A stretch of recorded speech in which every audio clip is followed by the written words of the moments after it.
নতুন common lecture নিয়ে আপনাদের সামনে এসেছি। তো আজকে আমাদের লেকচারের নাম হলো identification of part of speech. তো শুরু করা যাক। প্রথম এক্সাম্পলে আমরা দেখি, আই হ্যাভ আ পেন। আমার একটি কলম আছে। এখন আই কি? আপনাকে আমি যদি আপনাকে বলি এই সেন্টেন্সে আই কি, আপনি বলবেন সাবজেক্ট। হ্যাঁ, ঠিক আছে, এটি একটি সাবজেক্ট, এটা আমিও স্বীকার করি। এখন যদি আপনাকে বলা হয় যে এই আই কোন পার্ট অফ স্পিচ, তখন আপনি কি বলবেন? এই আই কোন পার্ট অফ স্পিচ?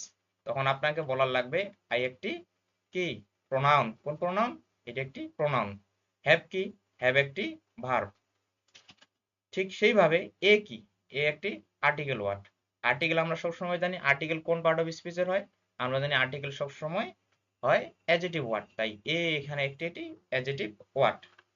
পেন কোন ওয়ার্ড? পেন আমরা জানি অবশ্যই অ্যাডজেক্টিভের উপরে একটি নাউন বসে, তাহলে পেন অবশ্যই একটি নাউন ওয়ার্ড। তো এরপর আসি 2 নাম্বার উদাহরণে। এখানে বলা আছে আই গো হোম। আমি বাসায় যাই। আই গো আমি যাই। কোথায় যাই? বাসায়। এখন প্রশ্ন করেন আমি কোথায় যাই? যদি উত্তর পাওয়া যায় তাহলে এটি হবে একটি অ্যাডভার্ব। যেমন আই গো হোম, আমি কোথায় যাই? বাসায় যাই। এই যে কোথায় দিয়ে প্রশ্ন করলে যদি উত্তর পাওয়া যায় তাহলে ওটি অবশ্যই অ্যাডভার্ব হবে। কোন অ্যাডভার্ব? এটা হবে অ্যাডভার্ব অফ প্লেস। আমি সংক্ষিপ্তভাবে লিখে দিচ্ছি, অ্যাডভার্ব অফ প্লেস। তাহলে এই 2 নাম্বার উদাহরণের এই হোম শব্দটি হচ্ছে একটি অ্যাডভার্ব, অ্যাডভার্ব অফ প্লেস। এবার 3 নাম্বার উদাহরণে আসা যাক। এখানে বলা আছে আই নিড, আমার প্রয়োজন, সাম মানি, কিছু অর্থ। এখানে মানি কোন পার্ট অফ স্পিচ? আপনাকে যদি জিজ্ঞাসা করা হয় এই সেন্টেন্সে মানি কোন পার্ট অফ স্পিচ, তো আপনি কি বলবেন? হ্যাঁ, অবশ্যই এটি একটি নাউন ওয়ার্ড। কেন? কারণ আমরা জানি যে ডিটারমিনারের পরে একটি ওয়ার্ড থাকলে তা অবশ্যই নাউন ওয়ার্ড হয়। তাহলে এখানে ডিটারমিনার কোনটি? প্রশ্ন হতে পারে যে এই 3 নাম্বার সেন্টেন্সের ডিটারমিনার কোনটি? তো এখানে ডিটারমিনার হলো এই যে সাম, এই যে সাম ওয়ার্ডটি। এই সাম হলো একটি ডিটারমিনার, এবং ডিটারমিনার পরে যেটি সবসময় বসে তা, এবং যদি ডিটারমিনারের পরে একটি মাত্র সিঙ্গেল ওয়ার্ড থাকে তাহলে সেটি অবশ্যই নাউন ওয়ার্ড। যেখানে যেহেতু এটা সাম একটু ডিটারমিনার, এরপরে মাত্র একটি সিঙ্গেল ওয়ার্ড আছে, তাইলে অবশ্যই মানে হবে একটি নাউন ওয়ার্ড। তাহলে অবশ্যই মানে একটি নাউন ওয়ার্ড। এরপর আসা যাক 4 নাম্বার উদাহরণে।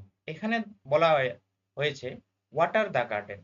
এই কোশ্চেনটা অনেকবার অনেক চাকরি, অনেক বিশ্ববিদ্যালয় এবং অনেক লিখিত পরীক্ষায় এসেছে। তো ওয়াটার দ্য গার্ডেন, এখানে ওয়াটার কোন পার্ট অফ স্পিচ? এখানে ওয়াটার কোন পার্ট অফ স্পিচ? তো আপনাকে এখানে বলতে হবে যে ওয়াটার হচ্ছে একটি ভার্ব ওয়ার্ড। এখন প্রশ্ন হলো কেন ভার্ব ওয়ার্ড হলো? কারণ ওয়াটার দ্য গার্ডেন এর অর্থ হলো বাগানে পানি দাও। আচ্ছা, ওয়াটার অর্থ পানি দেওয়া, যেহেতু এটি দেওয়া একটা ক্রিয়া কাজ বুঝাইছে, তাহলে অবশ্যই এটি একটি ভার্ব ওয়ার্ড। এবার 5 নম্বরে বলা হয়েছে hair is my school. Hair is my school, এখানে হয় আমার স্কুল। এখন প্রশ্ন হচ্ছে এই school which kind part of speech? এই স্কুল কোন পার্ট অফ স্পিচ? তো এখন কোন পার্ট অফ স্পিচ? তো এটা হবে অবশ্যই কোন ওয়ার্ড? নাউন। অবশ্যই হবে এটি একটি নাউন। অবশ্যই হবে এটি একটি নাউন। এখন প্রশ্ন হলো কেন নাউন হলো? কারণ আমরা সবাই জানি মাই হচ্ছে একটি পজিটিভ অ্যাডজেক্টিভ বা একটি পজিটিভ ওয়ার্ড, আর পজিটিভের সময় পজিটিভের পরে যদি একটি মাত্র সিঙ্গেল ওয়ার্ড থাকে তাহলে সেটি অবশ্যই নাউন। মাই যেহেতু পজিটিভ এবং এরপরে যদি একটি সিঙ্গেল ওয়ার্ড আছে স্কুল, তাই অবশ্যই স্কুলটি একটি নাউন ওয়ার্ড। এবার 6 নম্বরে বলা হয়েছে hair is a school boy. He is হয় একজন স্কুল বয়, স্কুল ছাত্র। এখানে স্কুল কোন পার্ট অফ স্পিচ? তো আমরা সবাই দেখতে পাচ্ছি এখানে হি ইজ এ। আমরা জানি এ একটি আর্টিকেল, আর আর্টিকেল এরপরে যদি যদি দুইটি ওয়ার্ড থাকে তাহলে প্রথমটি হয় অ্যাডজেক্টিভ, দ্বিতীয়টা হয় নাউন। তো আমরা দেখতে পাচ্ছি তাহলে এই সাবজেক্টে বয় একটি নাউন ওয়ার্ড এবং স্কুল একটি অ্যাডজেক্টিভ ওয়ার্ড। কারণ আর্টিকেলের পরে দুইটি শব্দ আছে, তাহলে প্রথমটি হবে অ্যাডজেক্টিভ, দ্বিতীয়টা হবে নাউন। তাহলে এখানে স্কুল শব্দটি একটি অ্যাডজেক্টিভ ওয়ার্ড। অ্যাডজেক্টিভ, এখানে স্কুল শব্দটি একটি অ্যাডজেক্টিভ ওয়ার্ড। আচ্ছা, এরপরে আসি আমরা 7 নম্বরে বলা হয়েছে আই টক টু হিম, আমি তার সাথে কথা বলি। আই টক আমি বলি, বলা একটি ক্রিয়া বুঝাইছে অর্থাৎ একটি ভার্ব ওয়ার্ড। তাহলে এখানে এই টক শব্দটি একটি ভার্ব ওয়ার্ড, তাহলে এটা হলো একটি ভার্ব ওয়ার্ড। এবার আসি 8 নম্বর কোশ্চেনে। এখানে বলা আছে I have a talk with him. আমরা জানি যে আর্টিকেলের পরে যদি একটি ওয়ার্ড থাকে তা অবশ্যই একটি অ্যাডজেক্টিভ হয়। I have a talk with him, আমার তার সাথে কথা হয়েছে। একটি কথা, কথা I have a talk. Article সবসময় একটি অ্যাডজেক্টিভ হয় এবং অ্যাডজেক্টিভ পরে একটি নাউন হয়। তাহলে এই টক শব্দটি একটি নাউন ওয়ার্ড, নাউন ওয়ার্ড। এখানে এরপরে আসি আমরা 9 নম্বর কোশ্চেনে। এখানে বলা হয়েছে I watched a show last night. আচ্ছা, আই ওয়াচড আমি দেখেছিলাম, আ শো একটি অনুষ্ঠান, লাস্ট নাইট গত রাত্রি। আচ্ছা, আবার আর্টিকেল একটি ওয়ার্ড, তা অবশ্যই কি হবে? তো 9 নম্বর উদাহরণে বলা হয়েছে যে I watched a show last night. I watched আমি দেখেছিলাম, আ শো একটি অনুষ্ঠান, লাস্ট নাইট গত রাত্রি। তো এখানে আমরা দেখতে পাচ্ছি এ একটি আর্টিকেল ওয়ার্ড এবং আমরা সবাই জানি যে এ একটি আর্টিকেল ওয়ার্ড এবং আর্টিকেল সবসময় কোন পার্ট অফ স্পিচ হয়? হ্যাঁ, অবশ্যই এটি একটি অ্যাডজেক্টিভ ওয়ার্ড এবং অ্যাডজেক্টিভের উপর সবসময় একটি যে ওয়ার্ড থাকে তা কি হবে? তা অবশ্যই নাউন ওয়ার্ড হবে। না, নাউন ওয়ার্ড হবে অবশ্যই, হ্যাঁ। তো এখানে শো শব্দটি একটি নাউন ওয়ার্ড, তো এটা একটি নাউন ওয়ার্ড। এরপরে আসা যাক 10 নম্বর কোশ্চেনে। এখানে বলা হয়েছে শো মি, শো মি আমাকে দেখাও ইওর কার্ড, তোমার কার্ডটি। তো শো দেখাও, দেখায় কি বোঝানো হয়েছে? হ্যাঁ, অবশ্যই দেখাও অর্থ এখানে একটি ভার্ব বা ক্রিয়াকে বোঝানো হয়েছে। তাহলে অবশ্যই এই 10 নম্বর সেন্টেন্সের এই শো ওয়ার্ডটি একটি ভার্ব হিসেবে সেন্টেন্সে ব্যবহৃত হয়েছে। এরপরে আসা যাক 11 নম্বর উদাহরণে। এখানে বলা হয়েছে আই হ্যাভ আমি এসেছি, আই হ্যাভ কাম হেয়ার আমি এখানে এসেছি। তো এই সেন্টেন্সে হেয়ার, এই হেয়ার একটি কোন ওয়ার্ড? হেয়ার একটি অ্যাডভার্ব ওয়ার্ড। এখন প্রশ্ন হতে পারে যে এই হেয়ার কেন একটি অ্যাডভার্ব ওয়ার্ড?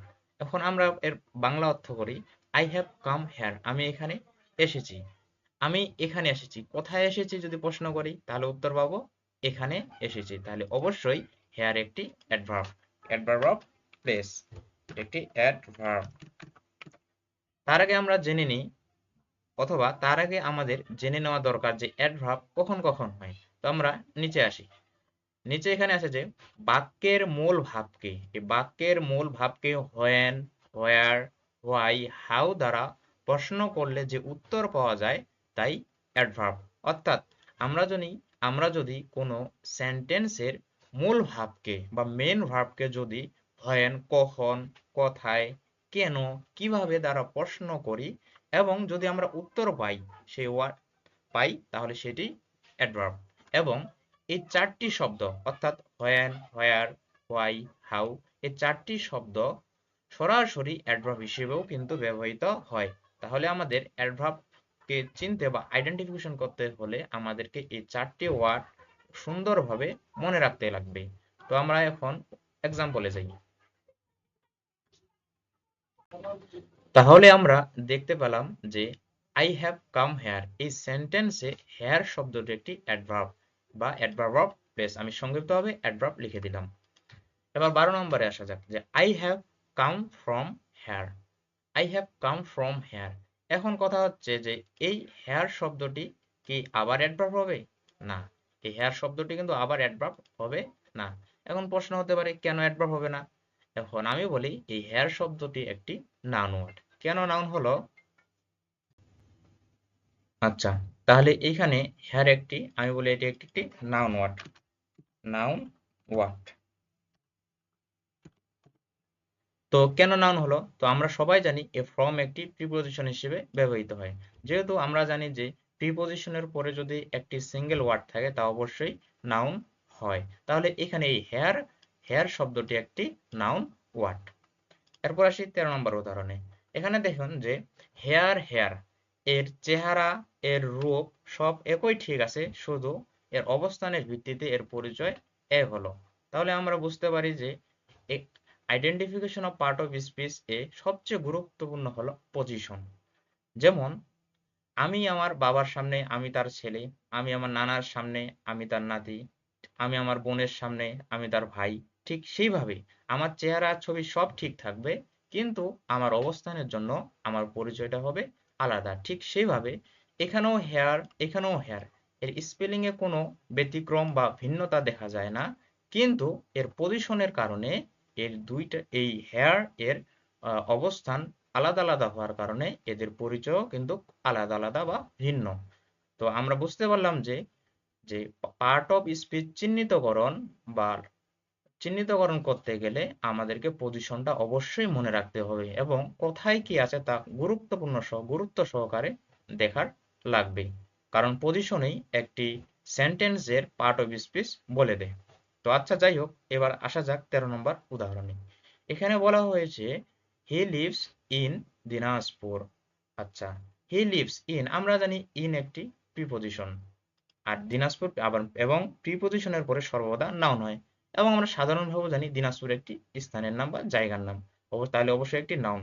এবং ইন, আমরা জানি ইন একটি প্রিপজিশন, তাহলে এই 13 নম্বর সেন্টেন্সে ইন একটি প্রিপজিশন।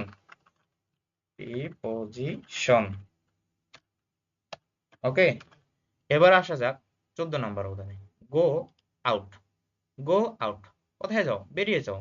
তাহলে এটি একটি অবশ্যই অ্যাডভার্ব, আমরা অবশ্যই বলছি এটি একটি অ্যাডভার্ব ওয়ার্ড। অ্যাডভার্ব।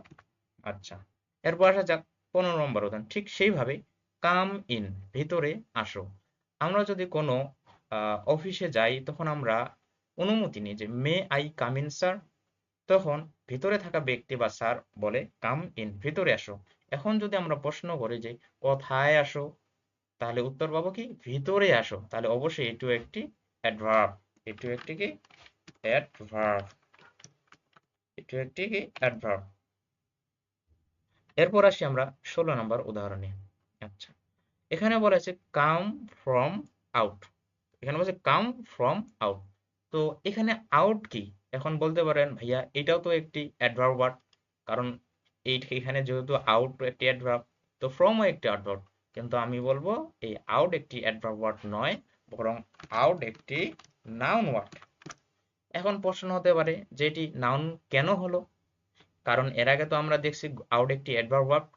শুনুন, এখানে ফ্রম, আমরা আবার বলি যে ফ্রম একটি প্রিপজিশন, এবং প্রিপজিশনের পরে যদি একটি মাত্র সিঙ্গেল ওয়ার্ড থাকে তা অবশ্যই নাউন হয়। যেহেতু ফ্রম একটি প্রিপজিশন এবং এরপর একটি মাত্র ওয়ার্ড আউট রয়েছে, তাহলে এটি অবশ্যই একটি নাউন ওয়ার্ড। সো 16 নম্বর সেন্টেন্সে আউট, এই আউট শব্দটি একটি নাউন ওয়ার্ড, এটি একটি অ্যাডভার্ব ওয়ার্ড নয়। এবার আসা যাক এরপরে 17 নম্বর উদাহরণ। এখানে বলা হয়েছে I dislike crying. I dislike crying. আচ্ছা, আমি অপছন্দ করি কান্না করা। I dislike crying. আচ্ছা, এখন এখন যদি আমরা এখন এই সেন্টেন্সে ক্রাইং একটি কোন ওয়ার্ড? অবশ্যই এটি একটি নাউন ওয়ার্ড। এখন প্রশ্ন হতে পারে যে এটি একটি নাউন ওয়ার্ড হলো কেন? আমরা যদি কোনো সেন্টেন্সের সাবজেক্টকে কি এবং কাহাকে দ্বারা প্রশ্ন করে যদি উত্তর পাওয়া যায়, তাহলে সেটি অবশ্যই নাউন হয়। আচ্ছা, তো আই ডিসলাইক ক্রাইং, আমি অপছন্দ করি। এখন যদি প্রশ্ন করা হয় কি অপছন্দ করি, তাহলে উত্তর পাওয়া গেল ক্রাইং, কান্না করা অপছন্দ করি, তাহলে অবশ্যই এটি একটি নাউন। কিন্তু অনেকজনে মনে করবে এই ক্রাইং একটি ভার্ব ওয়ার্ড, কিন্তু আসলে এর অবস্থান বা পজিশনের কারণে এখানে নাও ক্রাইং একটি নাউন ওয়ার্ড। এরপরে আসা যাক 18 নম্বর উদাহরণে। আচ্ছা, এখানে বলা হয়েছে আই স, আমি দেখেছিলাম আ ক্রাইং বেবি, একটি কান্নারত শিশুকে। তো এখানে ক্রাইং কোন পার্ট অফ স্পিচ? এখন আপনি বলতে পারেন যে এর আগে ক্রাইং তো নাউন হয়েছে, তো এই ক্রাইংও অবশ্যই নাউন, কিন্তু এখানে এই ক্রাইং একটি নাউন শব্দ নয়। কেন নয়? কারণ এটি একটি অ্যাডজেক্টিভ ওয়ার্ড। অ্যাডজেক্টিভ কেন হলো তা আমি এখন বুঝিয়ে দিচ্ছি। Adjective word. তো কারণ এখানে এই ক্রাইং একটি অ্যাডজেক্টিভ, কারণ কেন? আমরা জানি এ একটি হয় আর্টিকেল, এবং আর্টিকেল সর্বদা কোন পার্ট অফ স্পিচ হয়? হ্যাঁ, অবশ্যই আর্টিকেল একটি অ্যাডজেক্টিভ পার্ট অফ স্পিচ হয়। এবং আর্টিকেলের পরে যদি আমরা সবাই জানি যে আর্টিকেলের পরে যদি দুটো ওয়ার্ড থাকে তাহলে প্রথমটি অ্যাডজেক্টিভ, দ্বিতীয়টা নাউন। যেহেতু এটি আর্টিকেল এবং এরপরে যেহেতু একটি মাত্র ওয়ার্ড আছে, দুইটি মাত্র ওয়ার্ড আছে, তাহলে প্রথমটি হবে অ্যাডজেক্টিভ, দ্বিতীয়টি হবে নাউন। সো এখানে এই ক্রাইং শব্দটি একটি অ্যাডজেক্টিভ। এরপরে আসা যাক 19 নম্বর উদাহরণে। তো দেখা গেল যে এই ক্রাইং এক জায়গায় নাউন, আবার এই ক্রাইং এক জায়গায় অ্যাডজেক্টিভ। এটা হলো কেন? হ্যাঁ, অবশ্যই, কারণ এই পজিশনের কারণে। কারণ পজিশনে বলে দেয় একটি সেন্টেন্সের ওয়ার্ডের মূল পরিচয়। আচ্ছা, তো এখানে আবার আসা যাক 19 নম্বরে, যেখানে বলা হয়েছে যে he went down to stair. He went down to stair. আচ্ছা, হি ওয়েন্ট ডাউন, সে নিচে গিয়েছিল দ্য স্টেয়ার, সিঁড়ি দিয়ে। আচ্ছা, এই ওয়েন্ট ডাউন, আচ্ছা আমরা জানি এখানে যে ডাউন শব্দটি একটি প্রিপজিশন। আমরা জানি আপ, ডাউন, এটি কোন সেন্টেন্সে প্রিপজিশন হিসেবে ব্যবহৃত হয়। তো এখানে 19 নম্বর উদাহরণে হি ওয়েন্ট ডাউন দ্য স্টেয়ার, এখানে ডাউন শব্দটি হচ্ছে একটি প্রিপজিশন। প্রিপজিশন, ওকে। এরপরে আসা যাক 20 নম্বর উদাহরণ। এখানে বলা আছে হি স, সে দেখেছিল দ্য ডাউন স্টেয়ার, নিচের সিঁড়িগুলো। আচ্ছা, আমরা এখন এই ডাউন কি হবে? এখন বলবেন ডাউনও তো একটি প্রিপজিশন, কিন্তু ডাউন একটি প্রিপজিশন, হ্যাঁ ঠিক আছে, কিন্তু এর অবস্থানের কারণে ডাউন একটি প্রিপজিশন নয়। কেন নয়?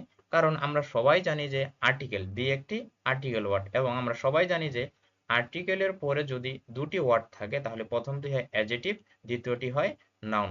তো এই সেন্টেন্সে স্টেয়ার একটি নাউন ওয়ার্ড, ডাউন একটি অ্যাডজেক্টিভ ওয়ার্ড। তাহলে এইখানে ডাউন একটি অ্যাডজেক্টিভ ওয়ার্ড। অ্যাডজেক্টিভ ওয়ার্ড, ওকে, অ্যাডজেক্টিভ ওয়ার্ড। এরপর যাক 21 নম্বর উদাহরণে। এখানে বলা হয়েছে হি ওয়েন্ট ডাউন, সে নিচে গিয়েছিল। এখন যদি আমরা প্রশ্ন করি যে কোথায় গিয়েছিল, কারণ এর আগে আমরা দেখেছি যে বাক্যের মূল ভাবকে হোয়েন, হোয়ার, হোয়াই, হাউ দ্বারা প্রশ্ন করলে যে উত্তর পাওয়া যায় তাই অ্যাডভার্ব, এবং এই চারটি শব্দ সরাসরি অ্যাডভার্ব হিসেবে ব্যবহৃত হয়।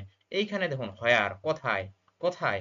তো আমরা এখানে দেখব যে হি ওয়েন্ট ডাউন, সে হি ওয়েন্ট, সে গিয়েছিল। কোথায় গিয়েছিল যদি প্রশ্ন করি, তো নিচে, ডাউন অর্থ কি নিচে, নিচে গিয়েছিল।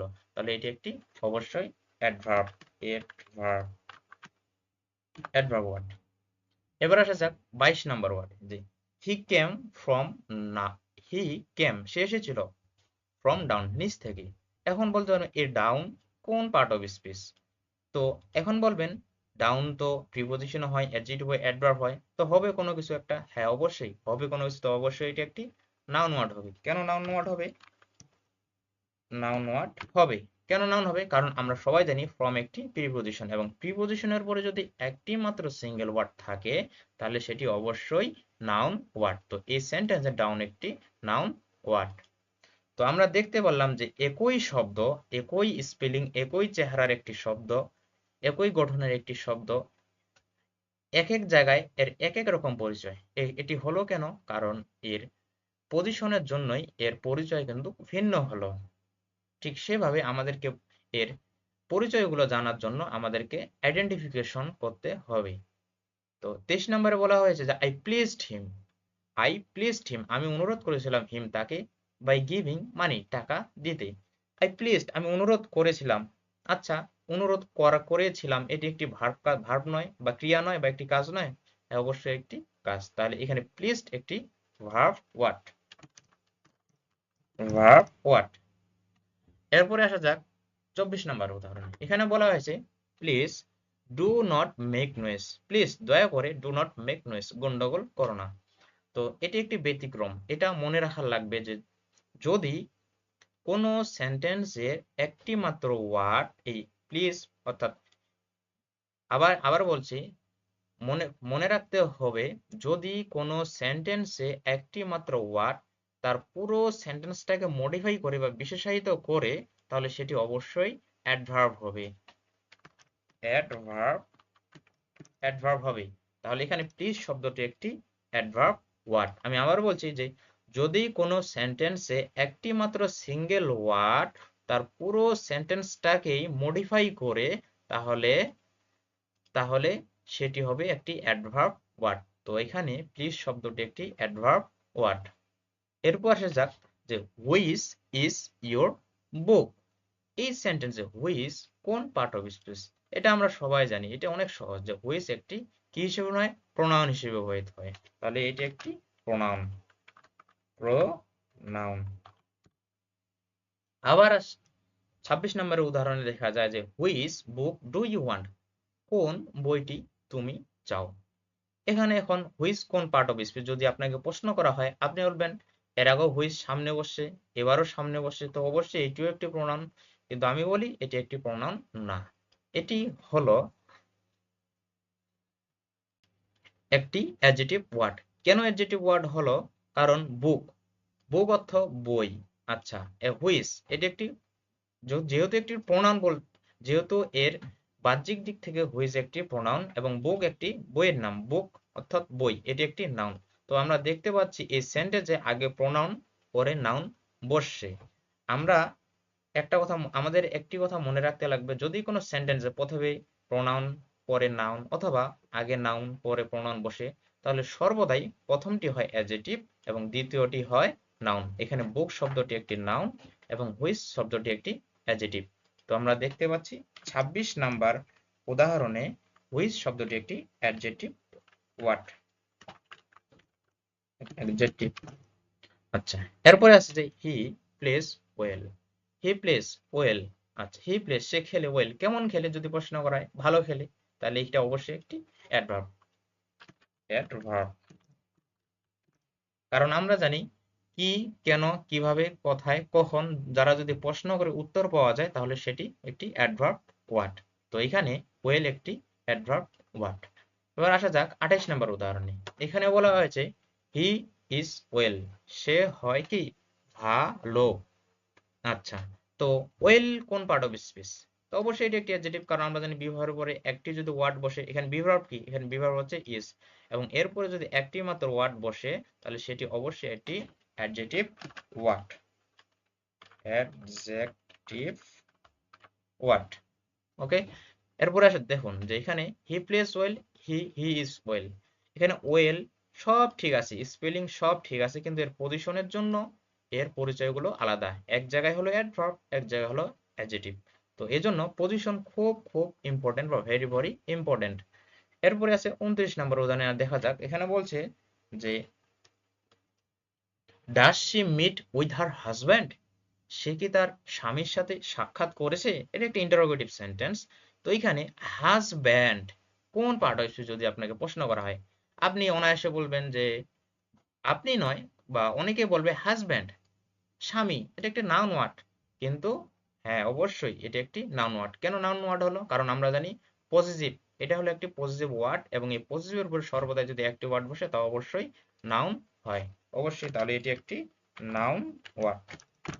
ওকে, এরপরে আসা যাক 30 নম্বর ওয়ার্ড উদাহরণে। এখানে বলা আছে cow is a domestic animal, গরু হয় একটি গৃহপালিত প্রাণী। তো এখানে কাউ শব্দটি কোন পার্ট অফ স্পিচ যদি আপনাকে প্রশ্ন করা হয়, এখানে কাউ শব্দটি কোন পার্ট অফ স্পিচ, আপনি অনায়াসে বলবেন এটি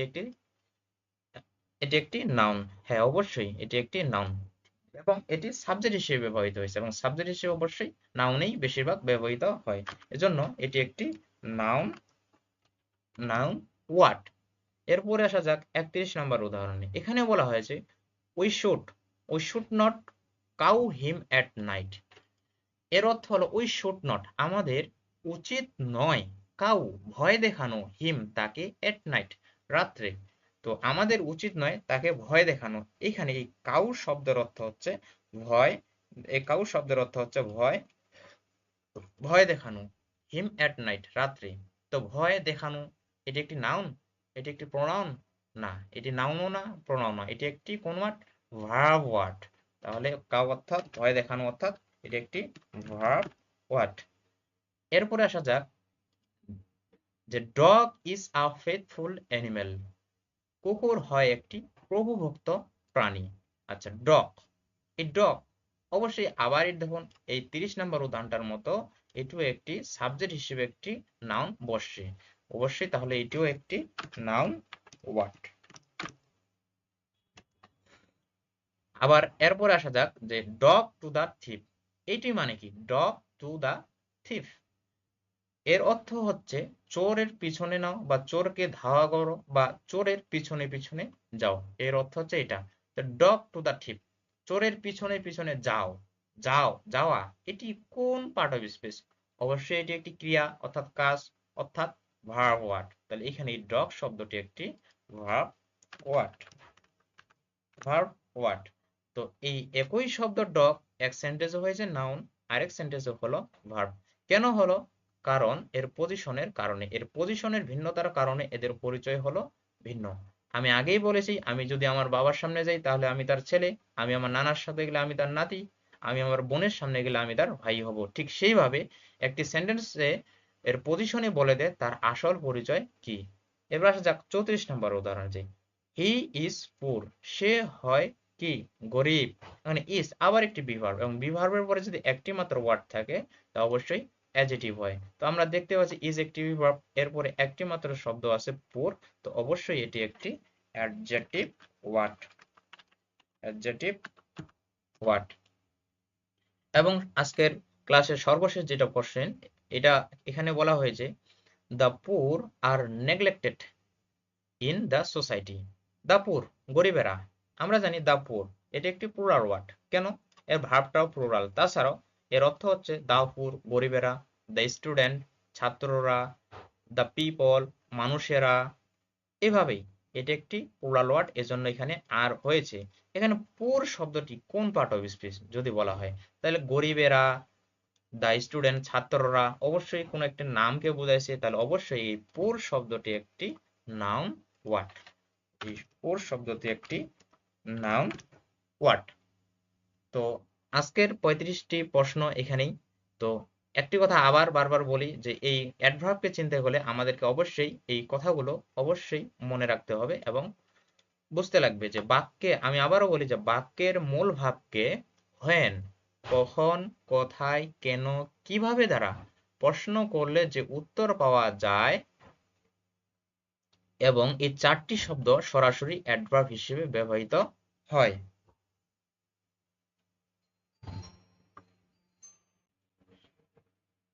তো আমরা আরো একটি উদাহরণ দেখিনি, সর্বশেষ যেটি উদাহরণ সেটি হলো আই গো টু হাউস, আমি বাসায় যাই। এখানে হাউস, এই হাউস কোন পার্ট অফ স্পিচ? এই হাউস কোন পার্ট অফ স্পিচ? আপনিও জানেন যে অবশ্যই এটি একটি নাউন ওয়ার্ড হবে, নাউন ওয়ার্ড হবে, এটি একটি নাউন ওয়ার্ড। এবং আমাদেরকে একটি জিনিস অবশ্যই মনে রাখতে লাগবে, এটা অনেক চাকরির পরীক্ষায় আসে, যে এই টু এর আগে বা হাউসের আগে টু বসে, কিন্তু হোমের আগে টু বসে না। আমাদেরকে এই 4টা জিনিস মনে রাখার লাগবে। এখানে আছে হোম, হেয়ার, দেয়ার, এবোট। এই 4টি শব্দের পূর্বে পৃথিবীতে কখনো টু বসে না। আপনি কখনো দেখেননি যে হোমের আগে টু বসে, হেয়ারের আগে টু বসে, কাম টু হেয়ার, এটা কখনো হয় না, বা হলেও এটি ভুল। দেয়ার, দেয়ারের আগে টু বসে না। অ্যাবোট, অ্যাবোটের আগে টু বসে না। তো আমাকে মনে রাখতে লাগবে যে হোম, হেয়ার, দেয়ার, অ্যাবোট এই 4টি শব্দের পূর্বে পৃথিবীতে কখনো টু বসে না। এখানে যদি আমি হাউসের জায়গায় হোম দিতাম তাহলে এই সেন্টেন্সটি একটি ভুল হতো। তো এখানে এখানে কোনো কখনো হোম হবে না। হোম হবে যখন এখানে টু থাকবে না। আশা করি বুঝাইতে পারছি। তো তারপর কি করব? তো আজকের মতো এখানেই আমার ক্লাসটি। এরপরে আমি লেকচার নং 2 নিয়ে আসব, যেখানে পজিশন অফ নাউন নিয়ে আলোচনা করা হবে। যদি আমাদের এই ক্লাসটি আপনাদের একটু উপকার হয় বা ভালো লাগে, তাহলে আমাদের এই ইংলিশ ফ্যাক্টরি ইউটিউব চ্যানেলটি সাবস্ক্রাইব করবেন এবং সবসময় পাশে থাকবেন, উৎসাহ দিবেন। আল্লাহ হাফেজ। আসসালামু আলাইকুম টু এভরিওয়ান।